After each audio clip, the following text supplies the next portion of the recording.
Ouais. Donc toi, tu fais du e-commerce depuis 2016. Donc Yes, exactement. ça fait 5 ans maintenant. Ça fait 5 ans et Euh, bientôt 6. Bientôt 6, effectivement. En plus de ton activité e-commerce, tu as développé une communauté de plusieurs milliers de personnes à qui tu enseignes le e-commerce, comme Exactement. Samouraï. Exact. Pour toi, le e-commerce, c'est du sérieux, mais sans trop se prendre au sérieux. Pas de costume cravate, mais également pas de filtre, pas de langue de bois, pas de bling bling, et pas de Exactement. devenir riche rapidement sans rien faire au bord de la plage, quoi. C'est pas mal ça, ouais. On fait des choses propres, pro, et surtout, tu incites tes élèves à faire pareil. C'est un truc que j'aime bien avec toi. Exact.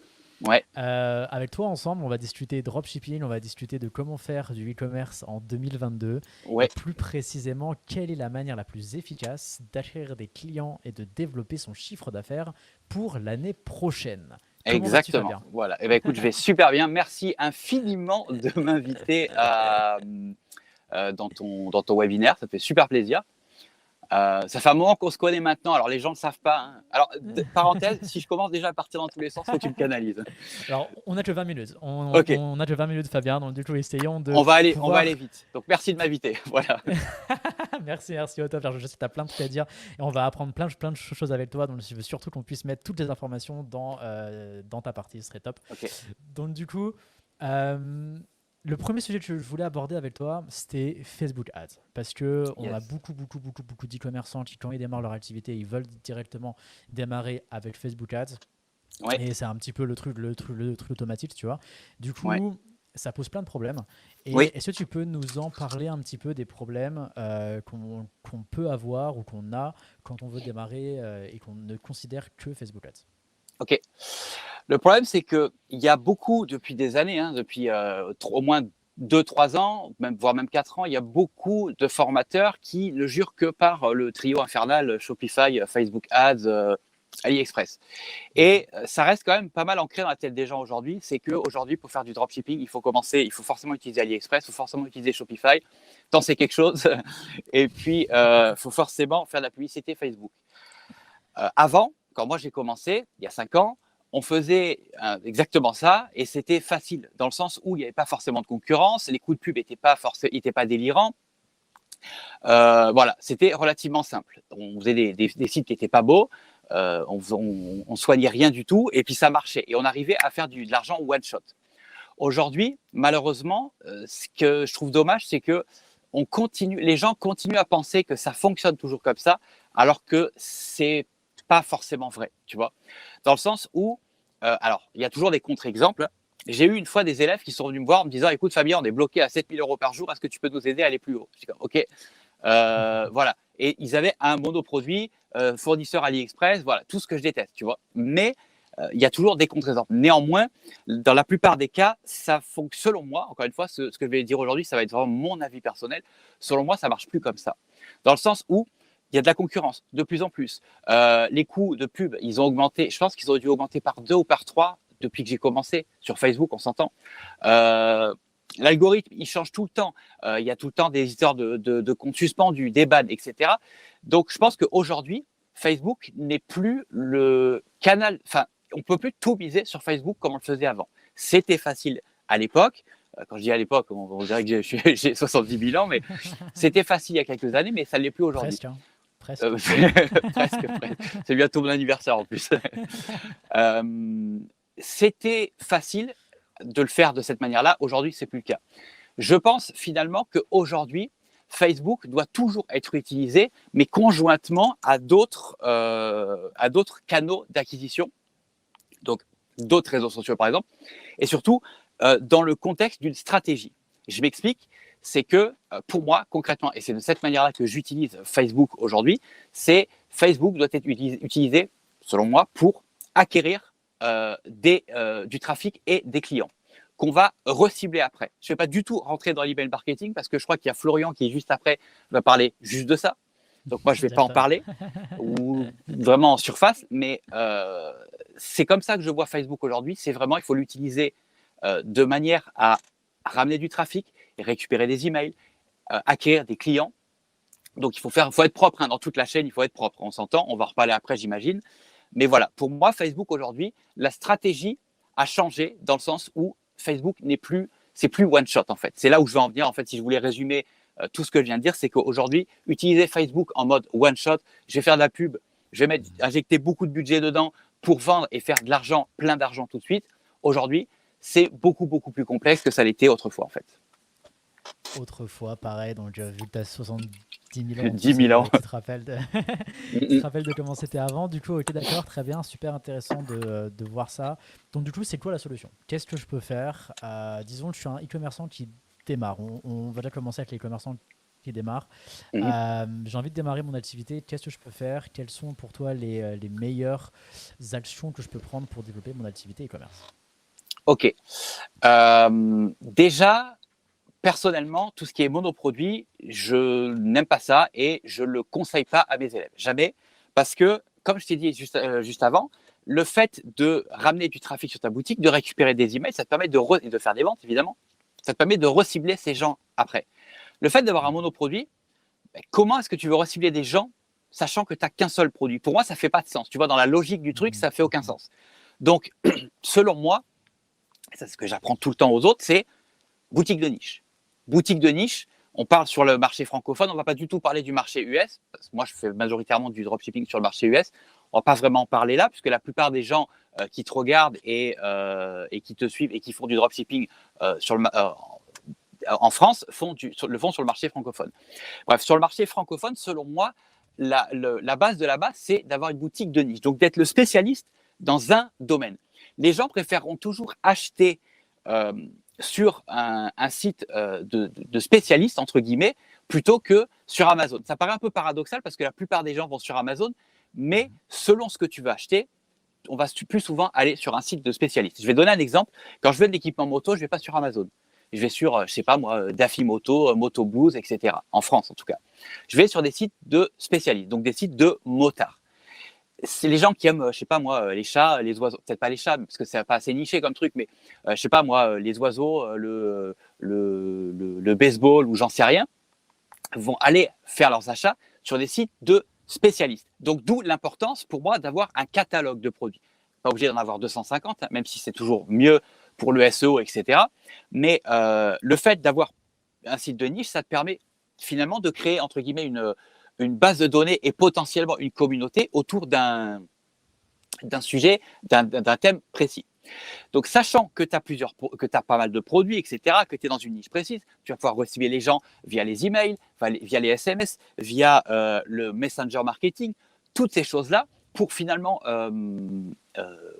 faire des ventes toute l'année sans forcément payer de publicité. Parce que ce qu'il faut savoir, c'est que dans la plupart des cas, l'email marketing, le SMS marketing, le SMS c'est un peu spécial parce que tu payes un petit peu au SMS, mais au moins l'email marketing et le messenger marketing, ça ne coûte rien. Ça te coûte ton petit abonnement à genre Klaviyo, Mailchimp ou quoi, mais c'est tout. Envoyer 3 emails ou en envoyer 3000, ça te coûte pas plus cher. Ça te coûtera juste le prix de ton abonnement. Donc, selon moi, c'est ça la stratégie aujourd'hui à adopter, c'est que encore, là, je te parle vraiment, Martin, de ma vision du truc. Hein. C'est vraiment bien sûr. ce que j'ai, toutes les infos que j'ai fini par réunir et mettre tout ensemble après plus de 5 ans. Tu vois. Pour moi, boutique de niche, ça, pour moi, c'est primordial. Après, récupérer, ne pas faire venir du trafic sur ta boutique, si tu utilises Facebook, et le laisser partir, entre guillemets, les mains vides. S'il part les mains vides, laisse-lui au moins laisse-lui l'occasion de te donner son email. Donc, par exemple, contre un coupon de réduction, un truc comme ça. Il ne faut pas qu'il reparte. En fait, il ne faut pas que tu payes. C'est ça l'erreur que je vois beaucoup, par exemple, en coaching ou quoi. C'est des élèves qui font venir du trafic sur leur site, mais qui les laissent repartir comme ça. Tu as payé, je ne sais pas combien, pour faire venir les gens sur ton site, mais ils sont repartis et tu les reverras plus jamais. Récupère au moins leur email ou leur numéro de téléphone ou leur messenger, mets un chatbot sur ton site, j'en sais rien. Fais en sorte de pouvoir recibler ces gens derrière. Et c'est ça qu'on fait, par exemple, en infoprenariat. Souvent, on va donner quelque chose. Finalement, je me rends compte que les stratégies qu'on utilise en e-commerce et les stratégies qu'on utilise en infoprenariat sont assez similaires. Ce que je fais depuis le début, enfin, en tout cas, ce que je fais depuis des années en dropshipping, c'est des choses que je fais aujourd'hui dans l'infoprenariat. Donc, en infoprenariat, qu'est-ce qu'on fait? On offre une formation ou un truc, on offre de la valeur, de la vraie valeur à un prospect. On récupère son email ou son numéro de téléphone ou quoi, et ensuite, bam, on va aller le recibler derrière. Pour moi, c'est comme ça que ça marche dans le e-commerce tout comme finalement dans l'infoprenariat. Donc, pour résumer, site de niche, ne pas laisser partir les gens les mains vides, multiplier les canaux d'acquisition, donc que ce soit Facebook, que ce soit Google, si ton site le permet, enfin si ton site ou si ta niche en tout cas le permet, parce que toutes les niches sont pas, tu vas pas forcément pouvoir faire du Google Ads sur toutes les niches, tous les produits, c'est un peu spécial Google Ads comparé à Facebook. Donc multiplier les canaux d'acquisition, les influenceurs, les micro-influenceurs, ils sont souvent oubliés les micro-influenceurs. Mais dis-toi qu'un influenceur ou un micro-influenceur qui a 5 000 ou 10 000 ou 20 000 followers sera toujours beaucoup plus proche de sa communauté que Nabila qui en a 5 millions. Tu vois, c'est tellement, ça brasse tellement large des influenceurs comme ça qu'ils n'ont aucune proximité vraiment avec leurs followers. Alors que les petits influenceurs, oui, ils ont cette proximité-là parce qu'ils le peuvent. Pareil, si en faisant le parallèle, souvent on me dit putain, j'aime ça, les gens qui m'écrivent me disent j'adore ça parce que quand je t'écris sur Messenger ou quoi, tu me réponds. Oui, parce que je fais partie dans le game dans le YouTube game francophone de e-commerce, je suis un petit. Tu vois, j'ai fait mes 5000 abonnés aujourd'hui, tu vois. En plus. Félicitations, Fabien. L'anniversaire, ouais. C'est fou quand je me dis que c'est un village complet là qui me suit, même si 5000 c'est pas grand-chose comparé à des Yomi qui en ont 500 000, je suis un tout petit. Mais la différence entre ces gens-là et moi, par exemple, c'est que moi, et finalement c'est ça le parallèle, c'est que je suis proche, j'arrive à être encore proche de mon audience. Donc, je pense qu'il y a un facteur confiance qui est plus élevé sur les petits influenceurs, les micro-influenceurs.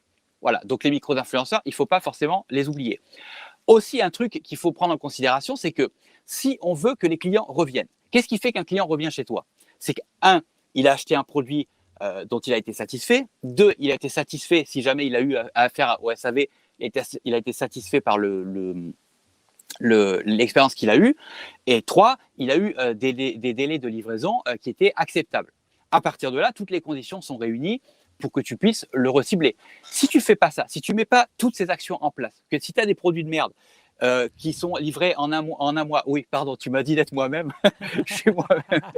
Si tu as des mauvais produits qui sont livrés en un mois et que ton SAV, tu réponds 3 jours après, les gens ne viendront pas chez toi. Tu vois. Donc, pour moi, c'est tout un écosystème qu'il faut mettre en place pour pérenniser finalement ton business en dropshipping et l'amener le plus loin possible pour qu'il te fasse manger dans 2 mois, dans 3 mois, dans 6 mois, dans 2 ans. Tu vois, c'est comme ça que je vois les choses. C'est que pour moi, le dropshipping aujourd'hui, c'est plus vraiment du one shot. Il faut vraiment créer un écosystème autour finalement de ta boutique, fidéliser une clientèle et éventuellement, pourquoi pas, te créer même une audience. Tu peux tout combiner aujourd'hui. C'est ça qui est merveilleux, tu vois, de manière à pouvoir recibler les gens. Et je pense que Florian va en parler beaucoup mieux que ça après sur toute la partie email marketing. Recibler les gens et les faire racheter encore et encore sur ta boutique toute l'année finalement. C'est vrai que là-dessus, je ne peux que te rejoindre. Moi, il y a une façon que j'aime bien de voir le business, qui est que le chiffre d'affaires, c'est la multiplication du nombre de commandes, du nombre de clients, fois le montant moyen d'une commande, fois le nombre de commandes. Tu vois, okay. tu prends ton nombre de clients. Ouais. Tu le multiplies par le montant moyen qui dépense par commande et ensuite par le nombre de commandes qui passent par client. Et du coup, ça donne ton chiffre d'affaires. Et donc, du coup, tu vois que pour augmenter ton chiffre d'affaires, il n'y a pas que l'augmentation du nombre de clients. Tu vois, tu peux aussi augmenter le panier moyen et tu peux aussi augmenter le nombre de commandes qui vont passer par client. Tu vois. Et en fait, tu te rends compte que du coup, en faisant ça, des fois, en fait, tu peux ne pas forcément augmenter ton budget publicité ou pas augmenter ton budget, on va dire, acquisition client, mais simplement travailler sur le reste en fait, et simplement travailler sur comment tu peux faire pour augmenter le panier moyen, ou alors les faire revenir et reacheter pour du coup pouvoir augmenter le nombre de commandes par client. Et en fait, tu peux faire vraiment considérablement augmenter ton chiffre d'affaires de cette façon-là. Et augmenter ton chiffre d'affaires de cette façon-là, ça fait quoi? Ça fait que tu peux avoir des coûts d'acquisition en pub plus élevés, ou alors tu peux augmenter tes marges. Parce qu'une fois que tu as l'email de la personne, là, derrière, quand tu lui vends un truc, là, c'est 100% de marge. Là, il n'y a plus de coûts d'acquisition. Et donc, du coup, c'est vachement mieux. Et ça là-dessus, c'est un truc que moi, j'essaie toujours de voir dans mes business. Et du coup, j'ai l'impression qu'on est vraiment sur la même longueur d'onde par rapport au e-commerce, par rapport à la façon dont toi, tu vois les choses. D'ailleurs, pour rebondir sur ce que tu viens de dire, tu parlais de l'acquisition client, etc., des coûts d'acquisition. Mhm. Il y a un truc, par exemple, sur lequel je suis vraiment en train de m'intéresser en ce moment, c'est tout ce qui est, par exemple, box par abonnement. Ok. Souvent, tes coûts par acquisition, quand tu fais des box par abonnement et que tu fais de la publicité, vont être beaucoup plus élevés. Mais il faut voir, en fait, c'est ça, en fait, la vraie problématique, selon moi, des gens qui se lancent en dropshipping, c'est qu'ils voient court terme, alors qu'en fait, aujourd'hui, faire du dropshipping, monter un site en dropshipping, il faut voir ça long terme. N'importe quelle compagnie ne regarde pas sur 3 jours ou sur une semaine si elle est rentable. Ça se fait sur des plus longues périodes. Et selon moi, le dropshipping, le e-commerce, ça se fait exactement de la même manière. Je reviens sur l'histoire des box par abonnement, je vais essayer d'éviter de me perdre. Souvent, les coûts d'acquisition vont être beaucoup plus élevés. Peut-être 2, 3, 4 fois plus élevés. Souvent, la première box, tu ne gagneras pas d'argent dessus. Peut-être même la deuxième, selon les prix de tes box, tu ne vas pas forcément aussi gagner de l'argent dessus. Mais qu'est-ce qu'on vise là? On vise la récurrence. On vise le fait de faire rentrer le client une fois et qu'il reste pendant longtemps. Donc, le coût par acquisition, ce n'est pas forcément quelque chose ça dépend toujours un petit peu de ta stratégie. Je pense que quand, par exemple, je sais pas moi, quand Nike font de la publicité à la télé, etc., c'est des millions ou des milliards qui sont dépensés, mais ils ne les récupèrent pas sur 3 jours. C'est des plans d'action sur du long terme, parce que l'objectif, c'est finalement en gros, on tire un trait à la fin de l'année et on voit ce que la campagne a rapporté, est-ce que le chiffre d'affaires a augmenté, etc. Et selon moi, c'est exactement de cette manière-là qu'il faut voir c'est comme ça en tout cas que moi je fais, c'est comme ça que je vois le e-commerce et même le dropshipping en fait. Super intéressant, super intéressant. Effectivement, je ne peux que être d'accord avec toi, que te rejoindre là-dessus. Et que du coup, en fait, ça nous amène directement à cette notion de LTV, en fait, de lifetime Lifetime value value, exactement. pour le client et pas voir ça uniquement sur un one-shot court terme. On fait un site monoproduit et du coup, il faut que les clients ils achètent ce produit-là. Et derrière, il faut qu'on arrive à être rentable entre nos coûts d'acquisition publicité et le fait de vendre ce produit-là. Si on travaille plutôt sur la lifetime value, long terme, de tout l'argent que peut dépenser un client sur notre boutique ou sur notre activité, là, d'un seul coup, on se retrouve avec un chiffre d'affaires plus important, plus conséquent, ce qui nous permet d'avoir des coûts en publicité ou en acquisition qui peuvent du coup être plus élevés. Donc, du coup, au final, on est plus compétitif. Exactement. Est-ce que tu es d'accord avec moi? Absolument. C'est une question de. Évidemment que je suis d'accord avec toi. Sinon, je ne serais pas là et on ne serait pas là en train de parler. Mais non, sérieusement, oui, bien sûr, la lifetime value, c'est quelque chose qui est, après, qui est souvent, comment te dire, auquel les débutants ne pensent pas et on ne peut pas leur en vouloir.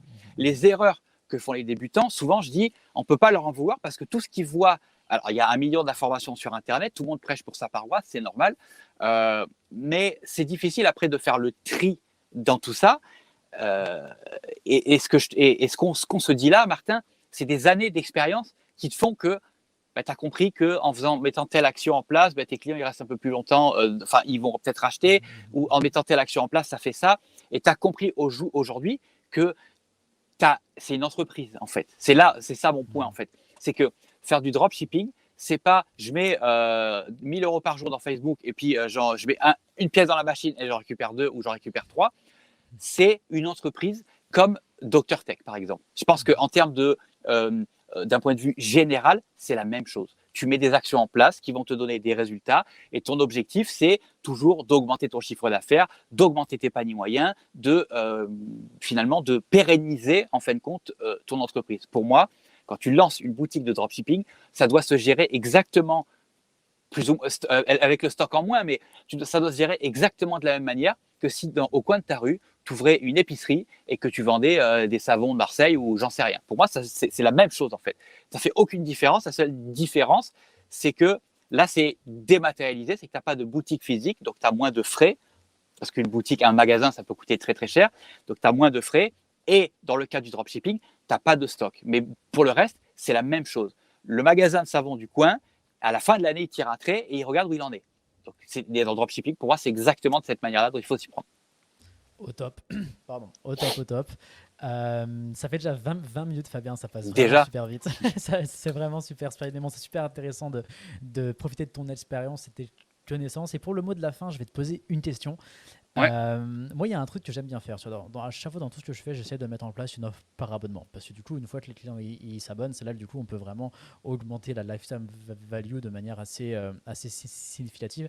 Mais surtout, derrière, avoir des revenus stables et prédictibles, on va dire. Tu vois, enfin, Mhm. prévisibles, comme on Absolument. dit. Ça te Et permet de que, voir ce qui se passe en fait, de voir plus loin que le et, mois prochain. et exactement. Et ça, du coup, c'est un truc que j'aime bien. Dans le e-commerce, on n'en parle pas beaucoup. J'ai vu une offre par abonnement sur Asos, quand j'ai fait mon guide marketing là, des 42 optimisations à avoir, les 42 optimisations indispensables à faire au e-commerce, vous retrouverez ça dans le guide. Et j'ai vu que Asos, ce qu'ils faisaient, en fait, c'est qu'ils proposaient la livraison gratuite par abonnement. Du coup, en fait, tu payes, je crois, c'est 15 euros par an. Et une fois que tu prends l'abonnement, ensuite, derrière, tu as la livraison gratuite. Et je trouvais que c'était un moyen assez ingénieux Ça, de c'est malin, créer ça. un abonnement sur un truc qui, du coup, ils peuvent contrôler à 100%, qui est juste la livraison. Est-ce que par hasard, tu as vu d'autres exemples? Est-ce que par hasard, tu le fais toi de ton côté? Ou quel serait ton retour par rapport à ça? Par rapport à tout ce qui est récurrent, tu veux dire, en Ouais, e-commerce? ouais, par rapport à ce qui est récurrent. Alors, j'ai rien vraiment implanté de récurrent D'accord, automatique. Je vais essayer de ok. faire bref là. J'ai rien implanté d'automatique. J'ai implanté des choses, ben, comme on en parlait tout à l'heure, email marketing, etc. Mais c'est pas forcément automatique parce que tu fais des campagnes, etc. Tu Mhm, mhm. as une partie automatique et tu as une partie qui est manuelle, où il faut que tu réfléchisses à des campagnes, tu rends des nouveaux produits, etc. Mais j'ai rien pour l'instant implanté d'automatique comme par exemple un truc par abonnement ou par exemple, je vais donner un exemple très concret. Si tu as une boutique, par exemple, tu vends pas moi, des trucs avec des consommables, Ouais, Amazon font ça très bien. tu peux faire Ou un abonnement. avec les couches, par exemple, pour bébé ou Mhm, la lessive ou quoi, tous les mois ou tous les 2 semaines ou quoi que ce soit, de base, sans qu'on te demande, ça recommande automatiquement. Ça, c'est excessivement bien pensé. mhm. J'ai pas encore mis de choses en place comme ça, mais justement, je suis en train de travailler dessus et c'est mon gros challenge pour le mois pour le début d'année. Parce qu'à chaque début d'année, j'imagine, toi, c'est pareil, tu te fixes un nouveau challenge pour l'année, tu vois. Et c'est ça mon nouveau challenge, c'est d'implanter ce côté abonnement dans le e-commerce, dans mon business de e-commerce et également dans mon business d'infoprenariat. Je vais le faire des deux côtés parce que c'est pas forcément les mêmes actions qu'on va mettre en place, mais il y a quand même, c'est quand même un peu similaire dans la stratégie en fait. Je vois, bah Donc c'est pour bientôt, super. c'est pour 2022. C'est pour du coup, il faut que tu reviennes sur la prochaine édition de e-commerce pour Exactement. nous parler Allez, des résultats. on s'en reparle dans 6 mois, ouais. On en reparle de 6 mois. Bon, bah super, Yes. super, super. Fabien, c'était top. Comment est-ce qu'on peut faire pour te contacter, pour continuer à te suivre? Alors, j'ai une chaîne YouTube qui s'appelle Ecom Samurai. Tu peux aussi m'écrire sur Facebook, sur Messenger, et c'est Fabien Baudouin, Ecom Samurai, pareil. Ecom Samurai, il n'y en a qu'un seul. Tu tapes ça dans Google, tu vas tomber partout sur moi. Donc, YouTube, Messenger, par email. Je suis quand même quelqu'un d'assez dispo, d'assez ouvert. Euh, si quelqu'un a la moindre question et qui veut me la poser, avec grand plaisir, je vais lui répondre. J'aurais aimé, quand j'ai commencé ou dans mes débuts, que trouver quelqu'un qui fasse ce que je fais aujourd'hui. Voilà. Bon, super. C'est un parfait mot de la fin. Fabien, merci beaucoup. C'était top de t'avoir avec nous et je te Yes. souhaite une très bonne journée. Et Toi je te dis aussi, à bon bientôt du live. coup. Allez, salut, bye. Merci. Ciao, ciao.